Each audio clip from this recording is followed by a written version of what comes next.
Yo, what's up mga kaibigan? Nalina tayo magkwentuhan. Nagkaroon si Jason Tatum ng kanyang best game matapos ang kanyang Achilles injury. Pinangunahan niya nga ang Boston Celtics sa 114-99 win laban sa mainit na team ng Charlotte Hornets. Nagtala si Jason Tatum ng 32 points, 5 rebounds and 8 assists on 12 of 23 shooting sa field at nanguna nga siya habang wala si Jaylen Brown. 28.6 rebounds and 6 assists din si Peyton Pritchard.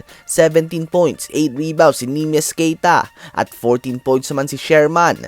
Binigyan naman ni Shai Gilgeous-Alexander ng 30 points and 4 assists ang New York Knicks at nakuha nga ng OKC Thunder ang 111-100 win. 22 points and 4 assists din si Jalen Williams at 16 points and 9 rebounds naman si Chet Holmgren. Habang nasayang naman ang 32 points, 5 rebounds and 5 assists si Jalen Bronson. 15 points si Josh Hart at 15 points si Mikal Bridges. Habang 15 points and 18 rebounds din si Karl Anthony Towns, subalit hindi nga ito naging sapat.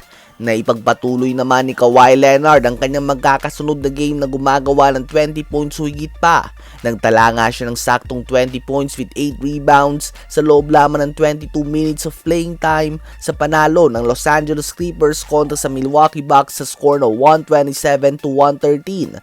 28.6 rebounds si Ben Mathurin, 22.7 rebounds din si John Collins at 15 points and 11 assists naman si Darius Garland. Tambak naman ang inabot ng New Orleans Pelicans sa Houston Rockets sa score na 134-102.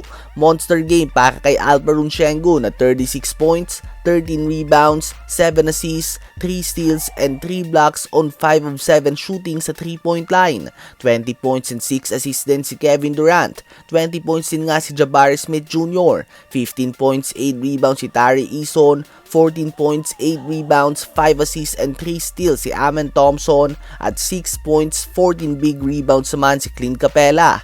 Dahil sa panalo na ito ng Houston Rockets ay wala nang ang tsansa na makapasok pa ang Golden State Warriors sa top 6 ng Western Conference. Ibig sabihin ay pako na nga sila sa play-in spot 7-10 kahit na ipanalo pa nila ang lahat ng natitira nilang game ngayong regular season.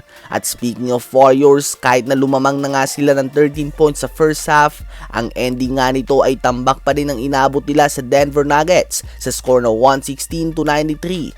25 points, 15 rebounds, and 8 assists si Nikola Jokic. 20.6 rebounds and 7 assists si Jamal Murray.